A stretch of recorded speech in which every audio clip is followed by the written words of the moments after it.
Hey, this is Perry Peacock with Wilderness Innovation, and I wanted to do a little. I've been wanting to do this for a little bit. I guess it was 2 or 3 weeks ago. I did a video on fire starting using green willow bark as basically the shavings, the tinder, or whatever to kind of get the ball rolling, and using flint and steel to get that started. And so I've had some emails, some talks with people, that sort of thing, about what I was doing, and I think maybe there might be some misunderstanding on what I was trying to do there. But so I wanted today to just give a little background on my whole motivation for that little episode.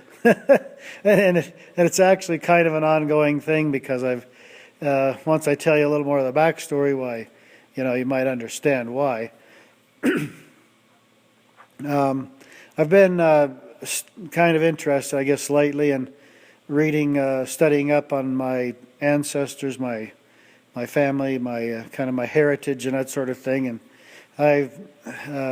there's several characters in my past that I kind of became acquainted with, and have really enjoyed reading some of the stories of things in their lives. And one of them was John Lowry, a relative on my father's side, and back in the mid-1800s participated in quite some exploration events and that sort of thing in the western United States. And his son participated in a deal back then in the I should have remembered.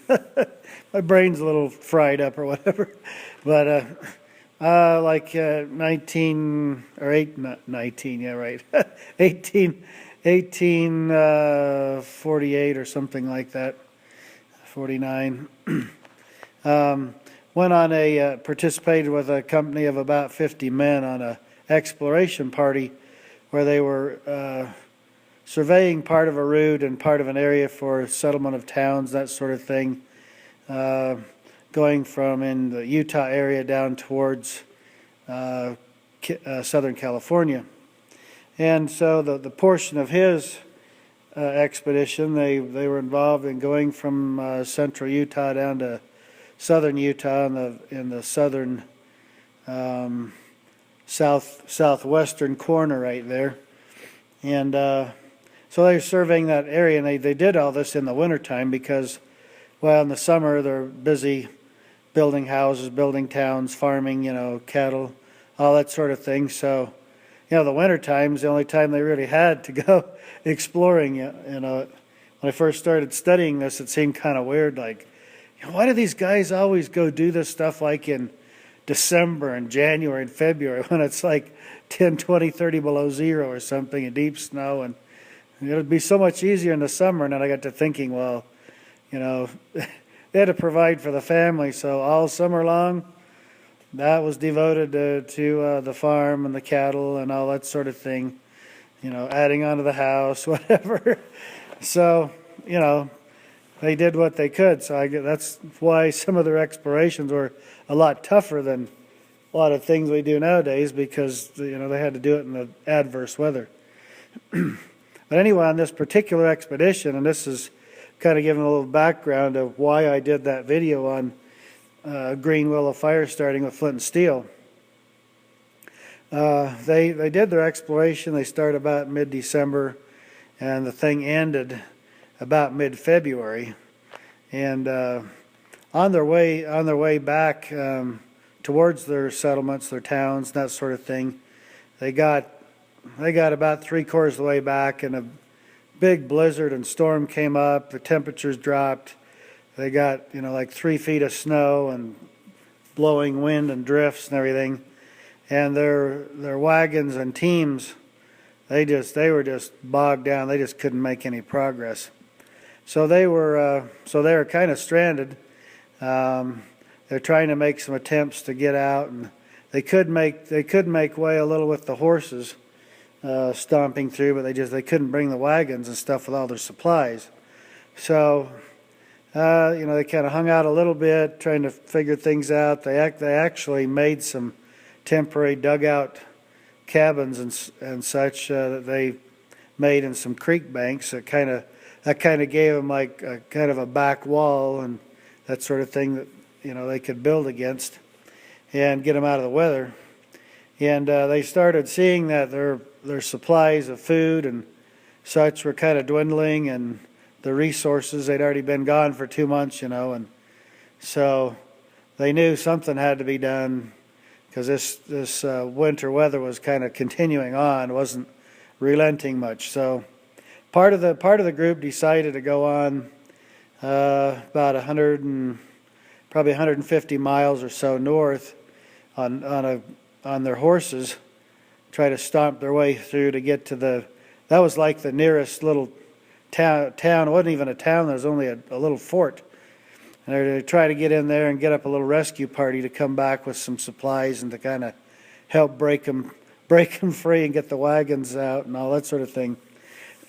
Well, several of the group, among them my relative, got talking and decided they could snowshoe over the top of the mountains. These things went up 10,000 feet, and they'd snowshoe up over the top of the mountains to the east and drop back down into the next valley to the east, and then follow that valley back north to their settlement where they came from. And they figured they could do this in maybe in a couple of days. Well, only one of those three guys had snowshoes. And he's the guy that suggested it, amazingly, right? It's like, yeah, I snowshoe all the time. Let's do snowshoes. Oh, I'm the only one that has them. Well, one of the other of the three made some snowshoes out of some branches and stuff like that, fastened, tied them off together, and that sort of thing. And then my relative John, he took a yoke off of like the yoke for drawing the wagons and stuff. He took one of those and took a saw to it and was able to cut it down and make a pair of snowshoes out of it. So that was his snowshoe, if you can imagine that.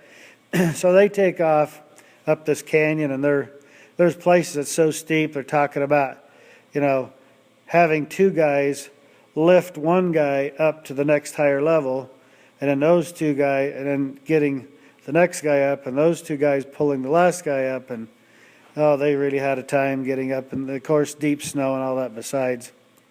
Well, they're pitching camp under like a couple times. It took longer than 2 days, by the way. a couple times they found a big pine tree, with the drooping limbs and everything that, kind of been drifted around, kind of gave a natural little shelter, and they pulled into those a couple of times and built a little fire inside of there and kind of snapped off dead branches and stuff to kind of keep it going. And all they had, they didn't have the big down sleeping bags. They just had a bedroll. They laid some boughs down just like I do, which was really cool. I love that. That's one of the things that really caught my eye on this story, is like so many of the things they do is like things that I like to do, and I'm like, that is so cool. Some of my relatives did the same thing back then, Only for them it's like life and death, but for me it's just fun. But anyway, so so they're doing this. The guy that was supposed to bring the food, he's thinking, he was the snowshoe guy, He's thinking, 2 days max. So he brings like 20 biscuits. That's all the food he brought. And they're like, what, are you kidding me? But it's too late. There's nothing they can do. They just got to go with it. So, after a day and a day and a half, all the food's gone. And so they keep going. One of the guys becomes severely snowblind when the weather kind of clears a little bit and all that snow out there. And the other one started to get a little snowblind. And my relative John, this one particular guy, he had to lead him by the hand. Imagine this. This guy's snowblind.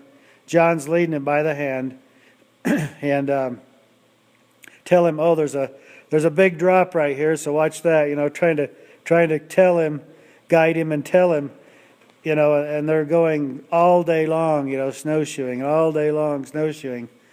And anyway, it turns out, hope you don't mind this kind of extended story, but I need to kind of tell a little bit of, I'm really abbreviating a lot here, but kind of tell a little the backstory to why the Green Willow thing, right?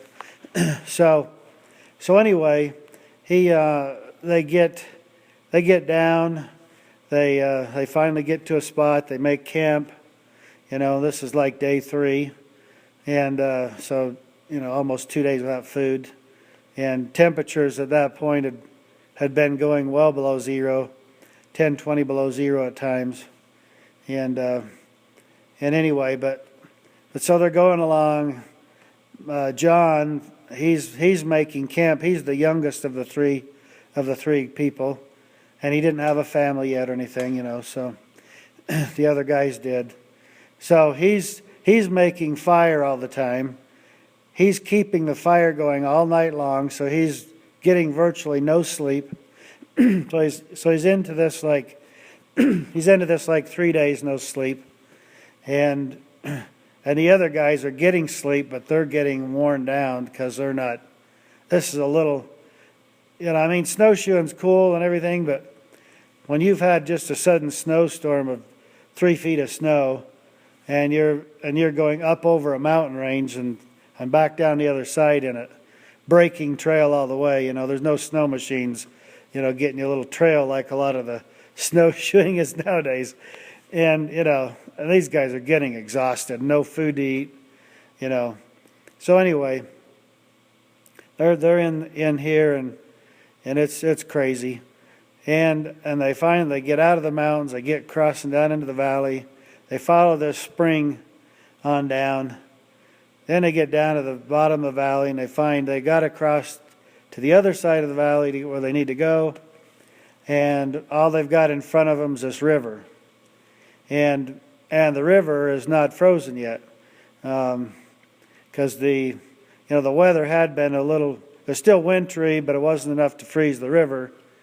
And then all of a sudden the storm came, and it did get cold, but it still hadn't time to freeze the river over. It's still flowing, and the river's apparently, according to the story, the river must have been reasonably deep. And so they search around. The only option. Down in this area, there's no trees. There's just willows and brush and stuff like that. There's nothing to build a bridge across or anything like this. So the only option they have to ford this river. So they're worried because of their conditions, their weakened condition, and their circumstances. They're worried about fording across this creek and getting, wet up to their chests and getting all their clothes wet. So they strip down, they roll up their clothes in their bedrolls, they strap their bedrolls to their shoulders, and then they work their way across to ford this river. Well, as they're getting ready to start, they're trying to decide, well, who should go first and kind of test the water and test the route across. And the other two guys are telling my relative John, you ought to go first because, you don't have any family. So it's like, well, there's a big vote of confidence, The truth of it is if they lose him, they die. He's a lot better equipped or a lot more talented at doing this stuff than they are. But anyway, so he goes across and he's worried about it. It doesn't tell us in the story like how deep the river was or whatever, but it does say that he was quite concerned as he gets into it because it's deeper and got more current to it than what he thought. Plus, floating ice and slush in it and all that. So it's quite cold. and anyway, so he gets across, gets to the other side. The other guys start coming across. Well, as soon as he gets across the other side, he's over there, stomping around in the snow, trying to pack it down to kind of a flat area so it's not just deep snow, so they can get dressed, so they can they're going to make camp there and all that sort of thing. So he's trying to get all that prepped. Well, here's the cool part of the story for me and what's related to the Green Willow Fire starting deal with Flint and steel that I did. So anyway, so they get to this point, they get dressed, they're trying, I mean, can you imagine this? I mean, now then they're having come through slushy water and then trying to warm themselves up a little. Now they got to build a fire. And I don't know if you guys have, I'm sure some of you have, but if you try to build a fire when you're cold. And that's what kind of intrigues me. And I was thrilled that I was able to start a fire with flint and steel, with green. We're talking green, pretty darn damp shavings. I mean, they feel wet in your hands. You know what I mean? And that was one thing. I did it in the summertime. And it was a little challenging at that. And I can't even imagine you're coming out of a river like that, and you have got to be just shaking like crazy. And there isn't any way to warm up just other than you got to get a fire going. And the only method they had was flint and steel. And there's no trees, there's no dried grass, there's nothing there but just willows, these green willows that's growing along this river. And that's the only thing they had. So, in the story, it talks about that they started scraping the green willow bark, and they shaved a big pile of it, apparently. And then it just simply says, and then John used his flint and steel and got a fire going with the shavings. And to be honest with you, when I first read it, I mean, I absolutely loved this whole story. It was so cool. They describe all the little details, and some of this stuff I could picture so well because I've done it myself, Not under the circumstance they did, but I've done it, and so I kind of picture it in a kind of a romantic, manly romantic kind of exploration type story and setting. So it's pretty cool. But so anyway, I don't know, to be honest with you, when I got to that part of the story, I thought, maybe this part of the story has become an urban legend or something, it's kind of taken a life of its own as it's told and everything. But I thought, I don't know, I mean, this came from John's daughter, who's had told the story many times over the years, and she decided it ought to be written down, so she wrote it down. I'm thinking, well, it's not like it went through 15 different people to get changed up a lot, so, But I just couldn't imagine, especially in the wintertime, I just couldn't wrap my mind around, okay, somebody built a fire out of green willows with flint and steel under those conditions. I'm like, I just don't know. So to deal with it in my own mind, I just thought, well, let me just try it. I mean, I'll just try it now. I mean, it's not winter, but let me just try it now and see. And I'd messed around with it, I don't know, a number of times, and I was unsuccessful in getting it. That stuff is just so darn wet. It's just hard to get, strike an ember into a cotton cord or whatever, and then trying to work that into a flame in damp, wet willow shavings. It can be quite a challenge. Well, anyway, so to me, it became kind of a thing, to try to prove whether this story was true or not. And I thought, well, if it can even be done in the spring or the summer or whatever, at least I know it can be done, so it is possible. Now, granted, you still got to say, can you do it in the winter? Can you do it shivering when you just came out of crossing a icy, slushy river? That's a whole other thing. But I thought, well, at least if it is possible, I know that it. And back then, John and some of those, I mean, that's how they lit fire, is flint and steel. So they're probably very talented at it. So, much, much better than I am. So so that's kind of mainly the backstory to the video I did, was just trying to prove whether the story of my relatives was true or not.